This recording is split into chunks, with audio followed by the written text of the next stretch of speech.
Hey, it's your girl Cupcake. Let's have our very first conversation. I have endured many things in my lifetime, but the one thing that completely broke me was losing my sister. It was like the way she died, the fact that I knew that she was dead, and that I knew exactly what happened. It was the very broken road that led me straight to God. And what I've learned after her death is that um, God builds, and the enemy, he tries to destroy what God is building.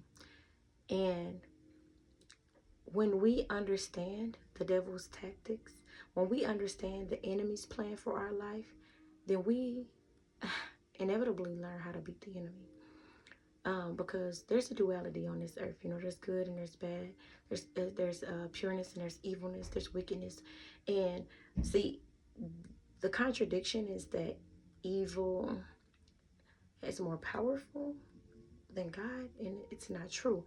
But it's in your, see, God gives you free will, but free will is not free, right? Free will costs you. Everything costs. It either costs you your time, it costs you money, or it costs you ultimately, which is the highest price to pay, is your soul. And so there's free will, and the things that happen are because you choose to allow the enemy to use you instead of allowing God to use you. So I have learned, because my sister, she died in silence, that silence kills families. It destroys connections. Silence, um, it, it slowly kills connections, because what we don't understand is, in life you have a key. Like, if you want to get through a door, you have to have a key.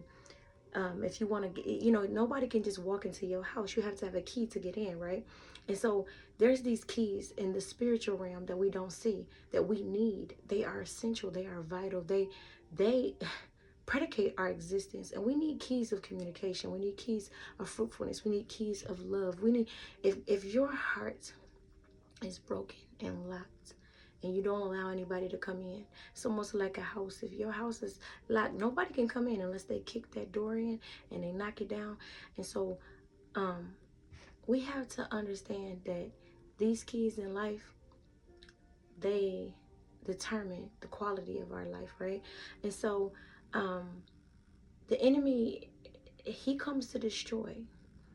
And I don't want to make this about the enemy, but I want you to understand that spiritual warfare is real. And if you don't know how to play fair, if you don't understand why you're experiencing the things that you're experiencing in your life, you'll stay there and you won't fight, or you'll just you won't understand, you won't comprehend. But the enemy comes to divide, and division is not of God. So when we're in school and we learn all these things, we learn math, and we learn all these different things that are, yes, they're inevitably important to our lives, but we're not understanding the spiritual part of that. Addition and subtraction and multiplication and division. See, God is a multiplier. God will multiply. You give God your heart, baby, listen, he gonna give you way more than what you ever dream. You give God something, you give God your time, and he's gonna listen. He's gonna make your time worth the wait. If you give whatever you give to God, he's going to multiply it. He's going to add to your life. The enemy is the opposite. He comes to divide. He comes to kill, steal, and destroy. And our families are suffering because we let the devil in. See, we give him the key. We give him access to our hearts. We give him access to our homes. We give him access to our minds. We give him access to our heart. And God, see, light and dark can't dwell in the same place. And so most of us are coming into families and we don't understand what is happening, because what we focus on is the flesh. We focus on the physical, but we wrestle not against flesh and blood. But there is some spiritual wickedness and some demonic entities that are trying to come against what God is building. See, in Jeremiah 29:11, one of my favorite scriptures, for listen, For I know the plans that I have for you, says the Lord. The plans that God has for you, the enemy knows that too. Because see, the enemy deceives you. He has no power, but he does use your power. See, we are so afraid. This is what I want to talk about. We lack faith. We are so fearful that we live in this world, and we're so afraid of our power that we just hand it over to the enemy to use against us, because the enemy has no power, but we allow the enemy to seduce us. We allow the enemy to play with our families. We allow him to come in those little cracks and those little crevices, and we let the window open, and we allow him to come in. We allow him to sneak in like a thief in the night. So I say, like a thief in the night. Listen, baby, he comes in like a thief in the night because he wants to steal your heart, and he wants to damage your families, and he starts with division. There is so much division. We grew up with so much division in our family, and my sister and I, for decades, we suffered. Our relationship suffered because of the seeds that were planted inside of us, that were watered and eventually grew into something toxic, because we allowed the enemy into our families. We allow those demonic. See, we live in a generation where everything is demonic. Everybody on the platforms, TikTok, social media, oh, that's demonic. You got on crystals, that's demonic. Baby, listen. God says, for lack of knowledge, people perish. We are so focused, and that's what the enemy does. He gives you these illusions, and he'll turn it around, and he'll make the good things seem like they're bad, and the bad things seem like they're good, because that's what he does. He deceives you into believing that he's good. Come taste this apple, is what he gonna say. Come taste it. It tastes good over here. The truth of the matter is that the demonic things that we don't talk about, that we're gonna talk about in these conversations, are real. Sibling rivalry is demonic. Division in families is demonic. Anytime there is subtraction, anytime, see, God adds to you. God is not taking, he's not going to take away. He's adding and multiplying. Anytime there, listen, there's so much division, and it starts in home. And we think that unity, we're going to unite as a whole, as a nation, but a house divided can't stand. So if there's division in your home, certainly if the enemy can divide your home, he can divide the nation. It's easy to divide. If it's easy for him to divide your family, baby, listen, unity starts at home. It starts in the place that you reside in. It starts in your heart. It starts within. Unity starts with you. U-N-I-T-Y. Listen, don't judge me. But uni mean one. There is one God. There is one universe. Listen, we have come so far from the truth that we are so comfortable with being in the darkness, because it's comfort there. Because if we step into the light, we're going to be exposed. We step into the light, you're going to see our flaws. If we step into the light, we'll understand our power, and we're too scared of that. And the enemy wants to keep you in the darkness, because as long as you're in the dark, he can use you. And so those demonic things, this civil rivalry and division, are causing us to have toxic, shady family trees. And if you understand the life of a tree, if you understand the purpose of a tree, see, before God created people, before there was ever a human, God created the heavens, God created the earth, and he created this earth to be able to be resources for us. God gave us water, he gave us wind, listen, he gave us air, he gave us trees, he gave us plants. Those things were resources for us, but God is not a man. God is a spirit. So he put his spirit in those things. Therefore, those things are living. Follow me. So those things are living. Trees are living. Plants are living. And when they are not living, it's because their root is dead. In order for a tree to die, baby, listen, they last centuries, they last forever, just about. We don't even know how old a tree is. I don't think anybody lives long enough to even actually be able to give you factual information about how long a tree lives. But we're supposed to be like trees, and we're supposed to bear good fruit. But instead of bearing good fruit, because of the demons and demonic things in our families, we are rotten fruit, and we have dead trees, and we are bound by toxicity, and we are bound by where families are. A lot of families are trauma bonds, and we're bound to that trauma because we are related. And so I just want to talk to you, like legit talk to you about like growing up in a family where um you don't fit in, and in a family where there's a lot of division. I can remember, like, okay, my sister and I, she was the light skinned version. I'm the chocolate girl, and I was the only one that was chocolate. And the seeds that were planted was I wasn't pretty. You know, they was prettier than me. They light skinned, you know. Um, and that happened in a lot of different ways with a lot of different family members. And it was like, um, you know, sisters against each other, one prettier than the other one this, other one that. And it was so many things, toxic things that I can say about, you know, families causing division between the two of us. So it put us in a confused state of mind because um, it almost made us feel like we weren't equal. It's like good girl versus bad girl, you know. I was like the goody two shoes who, you know, had this, you know, this reputation to keep up. Like, oh, I do the right thing. I'm the good girl, you know. And not that I wasn't. It was just I was a people pleaser, and my sister was not. My sister was more of that. This is who I am, accept it or not. You know, she actually was really dope.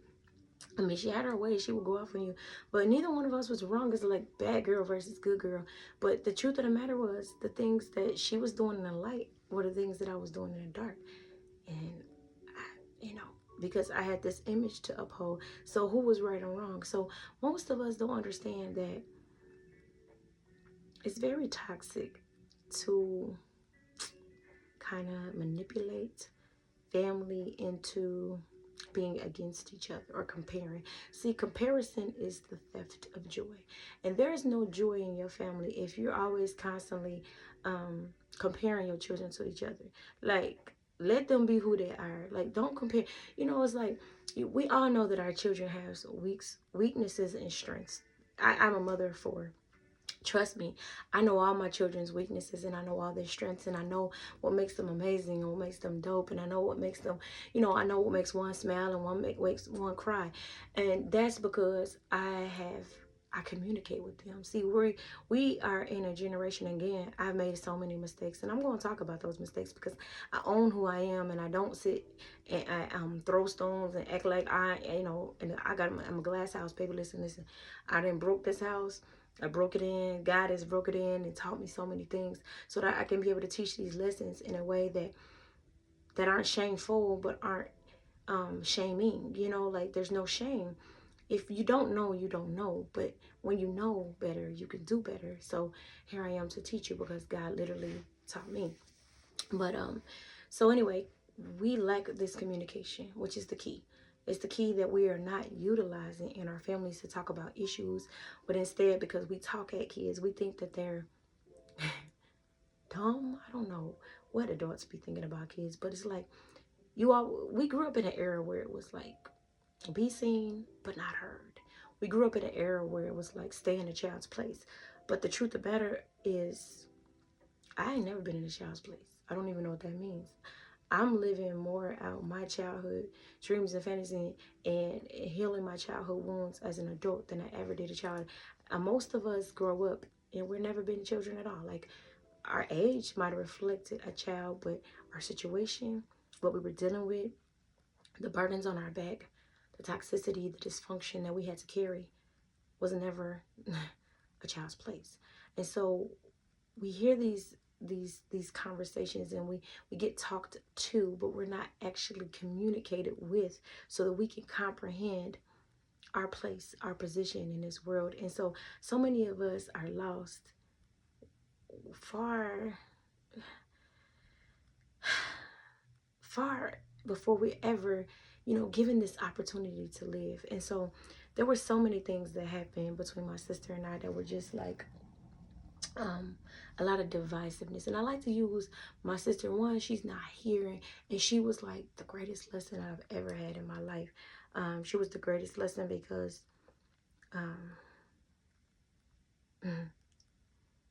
You never truly know what you have.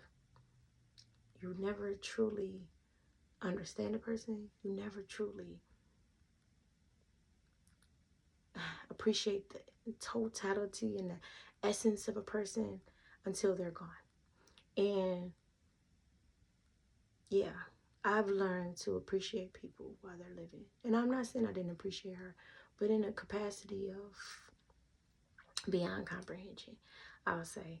But when we were growing up, like, we were never the favorite grandkids. It was like on one side of the family, it's like, okay, our other cousins was the favorite, and on my dad's side, it was like Kiana was the favorite, and it always made me feel like something was wrong with me. It always made me feel like I wasn't good enough, and so our value as children becomes predicated on the seeds that are planted by the adults who plant those seeds, and they say those negative comments, and they criticize every little thing that you say, and they criticize every little thing that you do.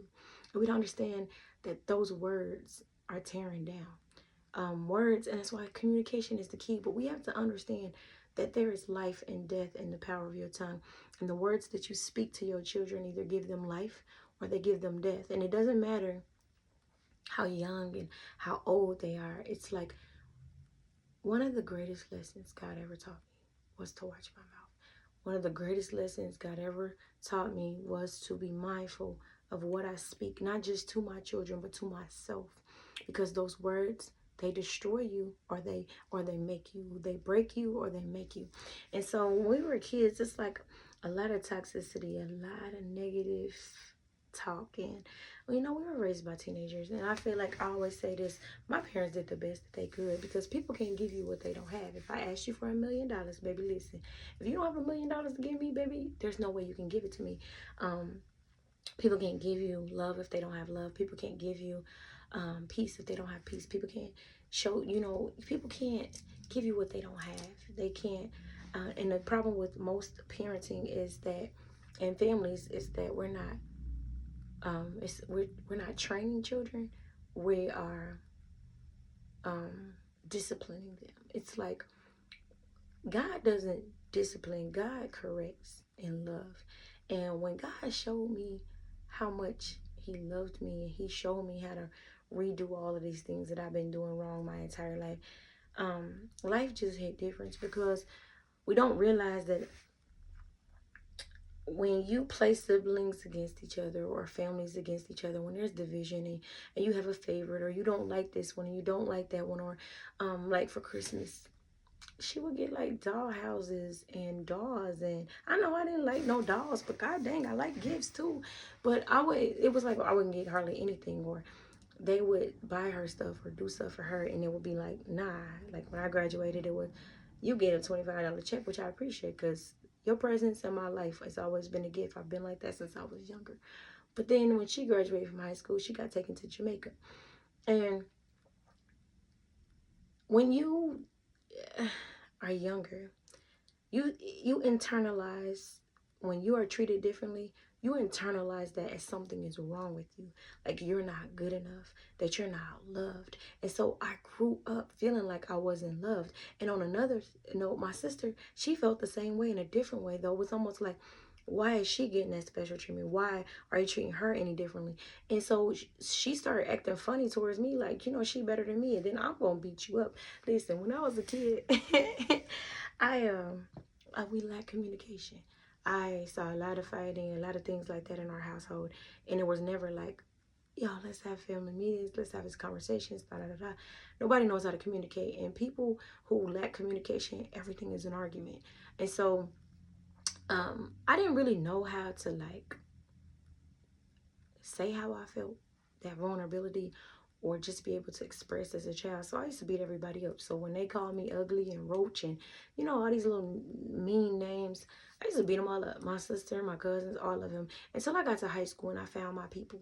And when I found people that genuinely loved me, like literally shout out to my high school family, because going to like inner city high school was so dope, because whatever you didn't have at home, I feel like you found it at school. And so I really appreciate that experience, because my teachers like took me in as family. But back to the origin of this this whole conversation. There was a lot of division and we never really had a chance. And so when the enemy plants those seeds of dysfunction and the enemy plants those seeds of division, and you have kids that are being compared to each other, and one child can't live up to the standard of the other child because that child went to college and that child makes more money, and that you know, we have to get to a point where we allow that child to be who they are. It's okay. That little Johnny don't want to go to school. It's okay that he's not as smart as the other child. It's okay that they don't look the same. It's okay that they don't like the same things. It's okay. Listen, it's okay. But what we can't do is treat them differently. You know, I can honestly say that I don't parent my children the same because they're all four totally different children. But I do love them equally. And I think that that's what families are missing. That love, that unconditional love. And so, well, I feel like in a lot of instances, and I'm very grateful that the last 2 years of my sister's life, we actually got to start over. It's like we got to sit there and have conversations that were difficult. Because, you know, you got to have uncomfortable conversations in order to come up with a solution. We were able to have those uncomfortable conversations and kind of see that we were never the problem. It was always the adults in our lives that planted those seeds of dysfunction, that planted those seeds, because we would get around our family and like talk about each other. But the truth of the matter is, parents, like, they talk about their kids to the family. It's like, it's so toxic. It's so toxic. It's like a lot of families have this thing where as soon as you get up from the table, you and your family is a topic of discussion. And I know my mom, my mom was counted out. You know, shout out to her beautiful self. She was counted out. So when she graduated from high school, she was pregnant with her third child. Her mom, her mother, told her she was never going to be nothing. She wasn't going to be nothing. And she threw her life away. And so her mom had to eat those words, because my mom is now very successful in everything that she's touched and done, has degrees and everything. Not to say that that even remotely places a value on her, but she beat the odds. And so for that, you know, God gets the glory. But what we have to stop doing is using words to destroy our own children. Like, it's deadly. Hence why we're not having these fruitful trees. But we have to understand too that it's okay to chop down those limbs and those branches in our family, because we don't understand that family is a word that we have used generation to generation to generation, and it's more of a bondage than anything, because we can't see our way out of that situation because that's my mom or that's my dad or that's my grandma. Like, you have to be there. But when we get up from tables and you're the topic of discussion, it's nothing more toxic than that. We teach our children to lie, and anything built on a lie is going to crumble. We teach our children disloyalty. Anything with a dis is a lack. We teach our children to lie because we're living lies. We talk about people when they're not in our presence, but in our presence, we pretend to love them. So now you've taught your children fake love. You've taught your children how to function, and children are confused. I just remember being young and we were just confused. We were just confused by what we saw and how we felt, and then we couldn't say anything about it. And then it was, this is the way we do it in church. This is how we do it, and sit in the front row. That's a punishment. It's so toxic how we try to dictate how other people live or condemn them for how they live, when ultimately from the very beginning we're supposed to trust God. We're supposed to listen to God. We're supposed to be who we're supposed to be, and we're supposed to love one another. God be like, listen, first of all, this is why families are so toxic. God says, and it's in the Bible, how can you say you love me? You say you love me. How you say you love me? You ain't never seen me, because I'm not a physical being that you can see. You say you love me. You do all these things in the name of God. But the brother, sister, wife, husband that lives in your own home, you say you love them, but I see how you treat them. You say you love them, but I see what you say. I hear what you say to them. You say you love them, but I see your heart. How do you say you love me, whom you've never seen? Yeah, these people that you see every day, these people that I've given you as I've gifted to you, you destroy them with your words, your actions. Copyright lie. Don't say you love me. And so most of us grew up in this toxic religious, false, delusional love. And it causes dysfunction from the very beginning. It causes disruption from the very beginning. It causes that tree to wither and to die.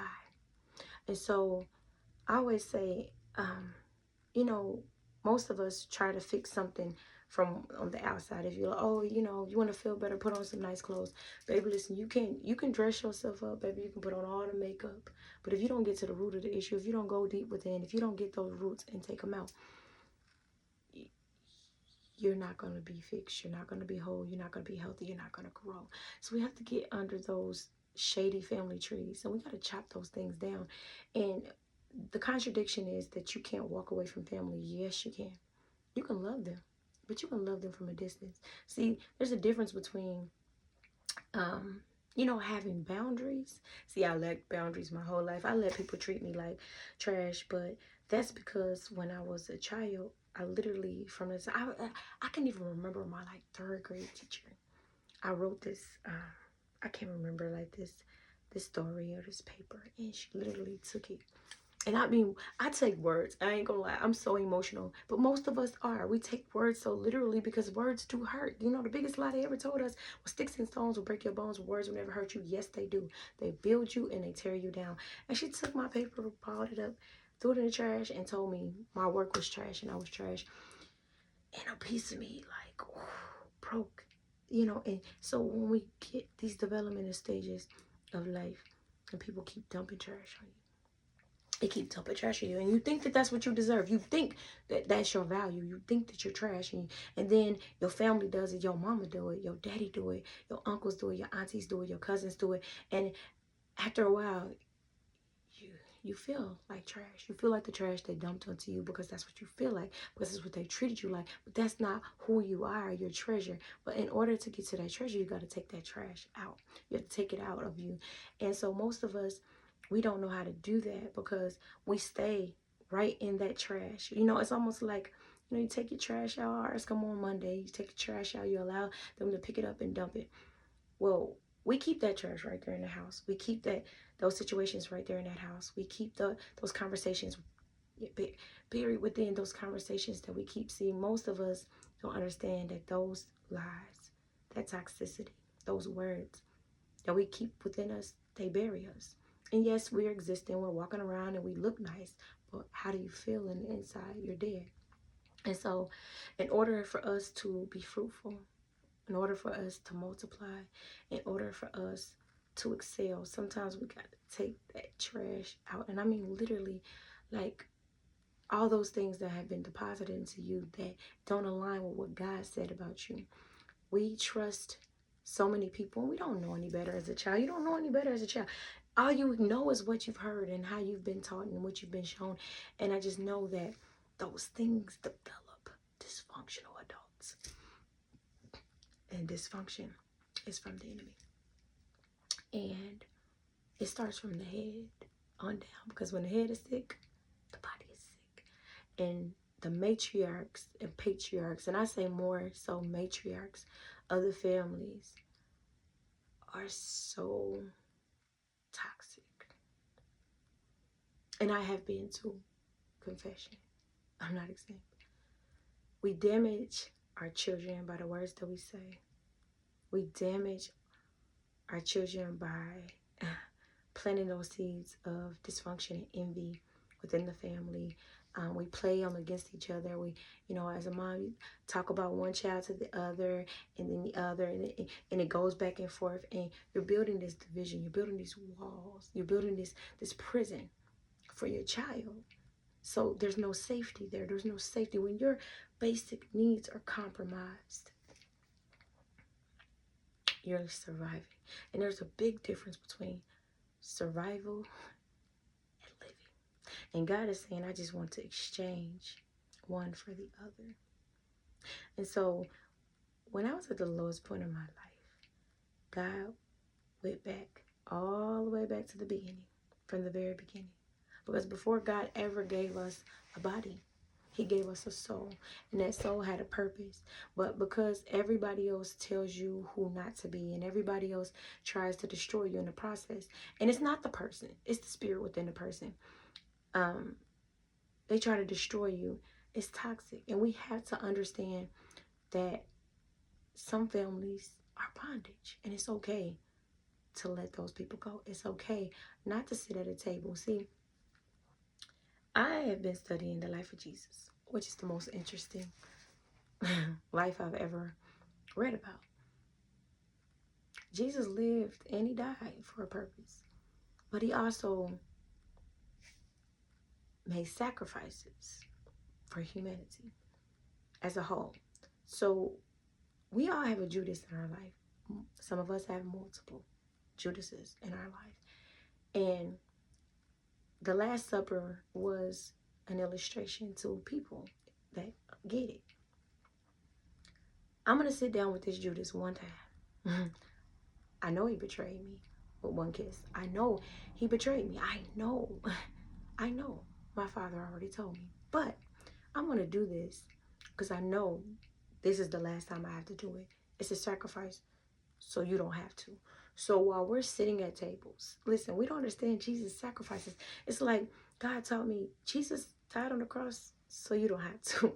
Jesus sat with Judas and ate with Judas and got killed. You don't have to. Like those things that you don't understand, that these cycles and these lessons that Jesus has taught us, you don't have to. You don't have to sit where you're not wanted. You don't have to beg people to love you. You don't have to chase people to be in your life. Baby, listen, you don't have to. You don't have to sit at tables when you get up, you're the topic of discussion.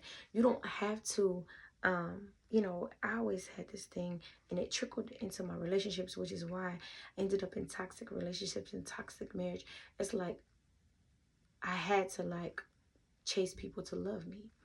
And it started when I was a kid because it's, again, you have two girls and one gets treated like this. And even my sister, I can speak for her because we've had these conversations. It's like, for me, it's like I was the good girl. So I was easier to control. And the parents don't understand that the child that's the easiest to control is the one that seems that you like them more. And it's not that you like them more, because honestly, they may not feel your love either. But because you can control them and manipulate them and get them to do what you want, they get the better treatment. And then this child that's like ornery and, I'm going to live the way I want to live and I'm not going to listen to you because honestly, what you're telling me, it doesn't serve me anyway. So you could say it's disrespectful, and maybe it may be because this older generation, we don't understand that our children are the greatest teachers. They are the lesson. They are the karma. They are. They are here to teach you something. But most people are so unwilling to learn from children that you damage them in the process. You try to tell them who to be. You try to tell them how to dress. You try to tell them how to think. You try to tell them that what kind of grades they're supposed to have. In school, we base everything on comprehension, and it's not comprehension. It's like, if you can comprehend this, then great. Everything is based on this, perception. Family has become this means of control and dictatorship, and there's no being bound by love, and kindness and genuineness and, the fruits of the spirit. So a lot of families aren't fruitful, and when that's the root that has been planted, then when you plant those seeds of dysfunction, when you plant those seeds of your children aren't good enough, or you compare them and compete, cousin versus cousin and this person, when you do those things, your family is cursed, and those curses have to be broken, because the truth of the matter is, you can be healed and God can change you and God can save you, but those things that have been done to you have been done. Those words that have been spoken, it's very hurtful when people say words and then they be like, I didn't mean it, because you already said it. So either you meant it, But even when you said it, man, they pierced me like a knife. You know, I was in a relationship, and he never had to put his hands on me, because the words that he would say to me would just be like, you know, just damaging. And not only were they damaging for me, they were damaging for my children, because the repetitious cycle is, the curse is, this is what I saw when I was a child. This is what people made me feel like as a child. This is what was spoken into my life as a child. I didn't have love. I didn't, in some capacity, it's like we thirst for those things that we didn't get. And you go searching, and you go seeking, and you go chasing.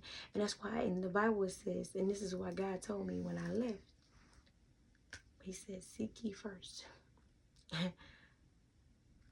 And now I get it. I understand why we seek God first. Because when we seek God first, he said all things will be added to you. So if you don't know as a child to go ask God first, because we're not strong enough, you know, when you're young, but if your family's not in the right direction, you don't know to go to God. If you don't know to go to God first, then you go to him second, or third, or fourth, or fifth.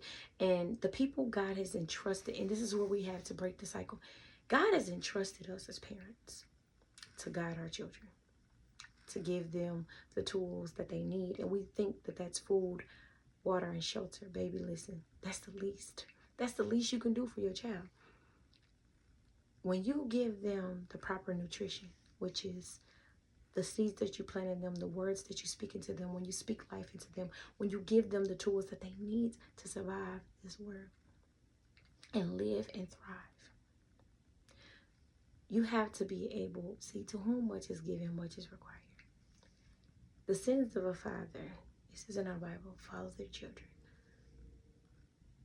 God is not a God that dwells on sin. That's man. We always throwing sins at people, but the truth of the matter is sin robs you of your gift. It steals your heart. It takes that key. It locks it up. So if your heart is locked and your heart is broken, so are your children. And so we're repeating these toxic cycles of being in relationships with people who don't love us. We're being in relationships that are abusive. We're being in relationships that are not building us, and they're tearing us down. And we're not talking about it. And the reason why we're not talking about it is because we're not allowed to. Shut up. Stay in a child's place. Be quiet. I remember when I was a kid, and I've always been wise for my age. Matter of fact, my brothers and sisters, my mom, everybody called me Mother Love. Every time I would say something, it was considered talking back, and I got hit. Did you hear what I said? Every time. I probably got hit every day up until I was a certain, like, I don't know how old I was in teenager. Got smacked every day just for having a voice. So internally, it was, my voice doesn't matter. Internally, how I felt doesn't matter. Internally, it devalued me. It degraded me. It made me feel unheard, unseen. And so again, those toxic cycles, what we do in our families, like, now I'm chasing love. I'm chasing somebody to hear me, to see me, to love me. And it wasn't until I started seeking God that I found the love that I never knew that I was missing, because I was looking for it in my mother. I was looking for it in my father. I was looking for it in my siblings. I was looking for it in my family. And that's not where you're going to ever find it. I mean, you might, but God said I'll be a mother to the motherless, a father to the fatherless. We have this conception that the people that, the family that was given to us is who we are supposed to be connected to for our life. Baby, everything serves a purpose. Romans 8:28. All things, not some, all things work together for those who love God and who are called according to his purpose. It is your mother and father's purpose. So many people dwell on the father being absent or the mother being absent. It was their purpose to bring you into this world. It's not everybody's purpose to raise you. It's not everybody's purpose to be in your life. Everybody doesn't deserve a seat at your table. Everybody doesn't deserve to be with you, because you don't understand that the cankerworms and the locusts, hence Those animals, those insects, they live on trees, correct? Again, back to the tree of life. Symbolizes life. Those cankerworms, those locusts that are eating away at your years and eating your favor are usually your family. We have to learn that. That's why when God says, when a man marries a woman, he clings to his wife, he leaves his mother. God was saying, she did her job. You can love her. You can love, and not even just her, him, your family. You can love your family. But it's time for you to take that, what I've given, what she and your parents have given you, and build your own tree. So it's like we're all hanging.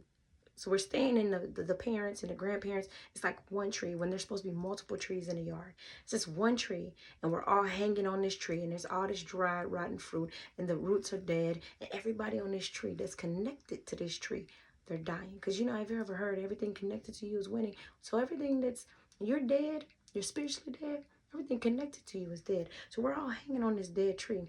And don't get it twisted.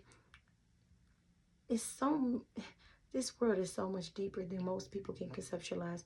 Hence why slave owners hung people from trees. Hear me, it's all connected.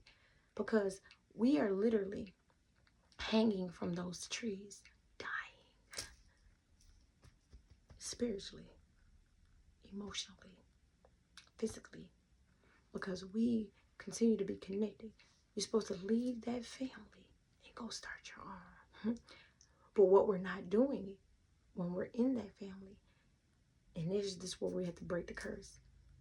If we're teaching godly principles, if we're operating in the fruits of spirit, which is kindness and genuineness and generosity and self-control, when you operate in those spirits, in those fruitful spirits, and you teach that to your children, and you love them unconditionally, then when they leave you, they will not depart. Most people think, let me take my child to church. Let me put them in the church, put them in the front row, smack them with this Bible. They gonna know how to serve God. In this house, we gonna serve God. But then they watch you serve attitude. They watch you serve bad karma. They watch you serve whoopings instead of love and correction. They watch you do all these things, and you're not serving God, you're speaking on God. Serving God is a lifestyle. Serving God is loving. If you're not operating in a frequency of love, you can't say that you live for God. We are so misled by religion, by false ideology, most of us, we lack this self-control, and it's like, oh, when I'm mad, I can turn into another person, and I can just be children are fragile. They are like glass. You gotta hold them so carefully, because if you drop a glass, it breaks. When you have a little baby, you're very careful about holding that baby. You're not gonna let nobody hold that baby that's gonna drop that baby.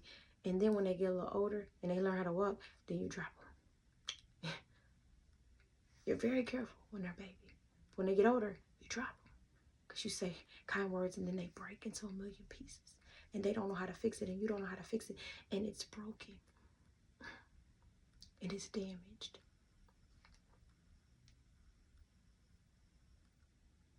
We have to get back to the very beginning and undo the deception, undo the lies, take out the envy in families, and put love, put generosity, put, training up a child.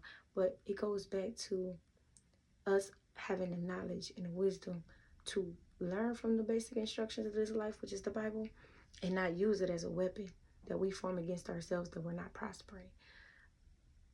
Me and my sister never had a fighting chance to be friends when we were younger, because our family pinned us against each other. I stand on that. I have evidence on that. And I ain't mad about it, because we fixed that. And I'm grateful for God.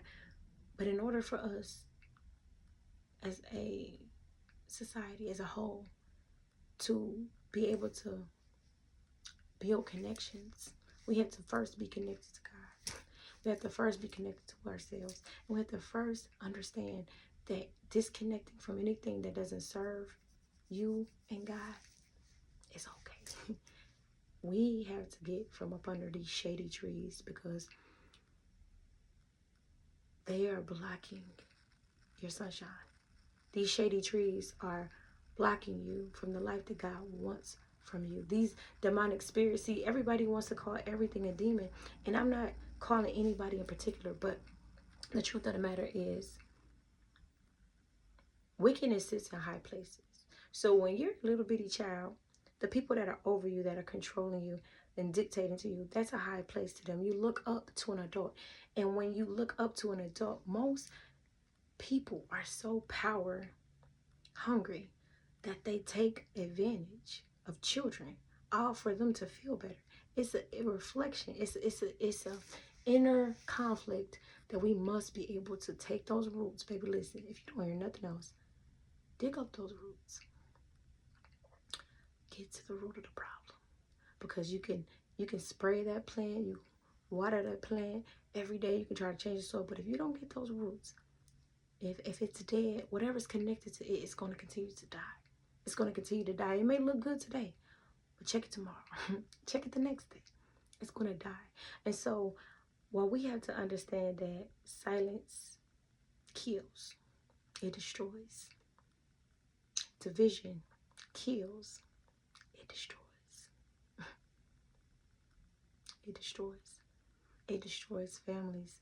And we didn't have a fighting chance. And so I had to learn that. And now I am trying to break that. I'm not trying. I speak those things. It's not as though I'm breaking that curse with my children. Because when I had 2 children, I already had 2 children prior to my marriage. And then we had 2 children. And it's like them versus them. And it's like when we left, it's like, oh, these 2 children that you raised since they was like 3 and 5, they don't even exist. My small children are really confused about that. Because it's like, but that was their daddy first. And now he ain't their daddy at all. And then it's so confusing. But again, the situations that we put our children in, they matter. How you're building and what you're building on, it matters. And I've learned, no matter how hard it is, go out there in the front yard. I got a big nice tree in my front yard. Go out there and try to dig that tree up. Baby, listen, it's going to be really difficult to dig that tree up. You're going to need a bulldozer to knock that tree down. You're going to need a big dog to knock that tree down. So the things in your life, those dead trees in your life, baby, you're going to need a bulldog. You're going to need God to help you knock that tree down. You're going to need God to help you pull them. You can't do it by yourself. You can try. Every knee shall bow. Every tongue shall confess. You can try, baby. It ain't going to work. You can try, but it ain't going to work. You can try to do it by yourself, but it ain't going to work. Listen, you're going to need God to go back to the beginning. From the very beginning. Pull them up. Plan again. Start again. Try again. Live again. Love again while you have the opportunity. Because it is my purpose to speak on lessons. And I'm going to get so deep. Baby, listen, don't drown. I'm going to get so deep in these lessons because my sister and I didn't have opportunity to be sisters. And at first I felt cheated. I felt robbed. I cried. I talked to God about it. He had to make me understand why the purpose. We live and die for a purpose. You might not see it then, but baby, listen. God would always tell me, you don't understand now, but you will later. And I get it. Because I had to be her mom. I was always everybody's mother. And it wasn't my responsibility. It wasn't my job. It was too heavy for me. I was only a child. I couldn't give what I didn't have. And even when I didn't have it, I was giving it. But we don't understand.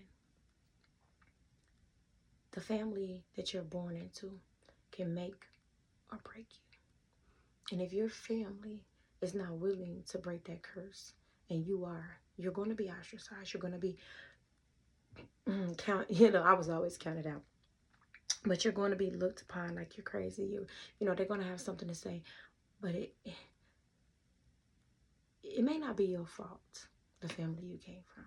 I want to speak to somebody's heart before I cut off this conversation. It may not be your fault that you were born into that family, but it is your responsibility to cut that tree down.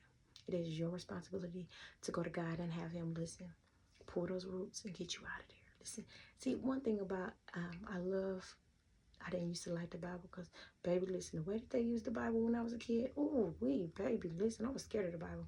I love the Bible now because I can just go there, find out what I need to know, and be like, God, show this to me. And he'd be like, boom, I get it. Read Exodus. There's always an exit. There's always a way out. There's always a way. They're saying there's always a way out. So I just want to encourage you in the most loving, because you don't have to be nasty. See, that's the contradiction. You don't have to be nasty to people. We have to chop down these shady family trees. This dysfunction. God said there is no lack in the kingdom. Any word that starts with this is a lack. Stop allowing the enemy to seduce you and use you, to laugh at you and use your dysfunction, your family dysfunction. Listen, it's entertainment. You know what's so crazy is it's like I told my sister the last time, and me and her both came to an agreement. The last time that we got into an argument in front of the family, it was kind of funny though. I ain't gonna lie, but I was crying, and it was like, oh, she can dish it, but she can't take it. Yeah, but it wasn't that. And don't get me twisted. I could kind of dish it and couldn't take it, and I've learned my lessons. But the truth of the matter, it was when me and my sister sat down together.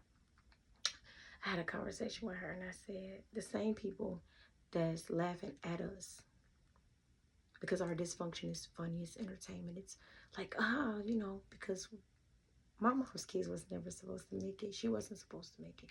We're like the oddballs in the family. We're like the, you know, her kids, you know, always talked about, still talked about.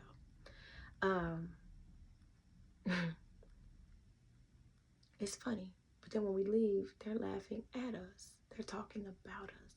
And I told her, I said, that's what hurts the most, sis. Like, we gotta stop doing that. You know, your dysfunction is somebody else's entertainment. And let's keep it real. There is nothing funny about hurting people. See, hurt people hurt other people. And when people are hurting and you love them, if you're not lending a hug, you're not lending love, if you're not lending a true prayer with an A, don't call yourself family. We're going to operate in the truth. Love doesn't hurt.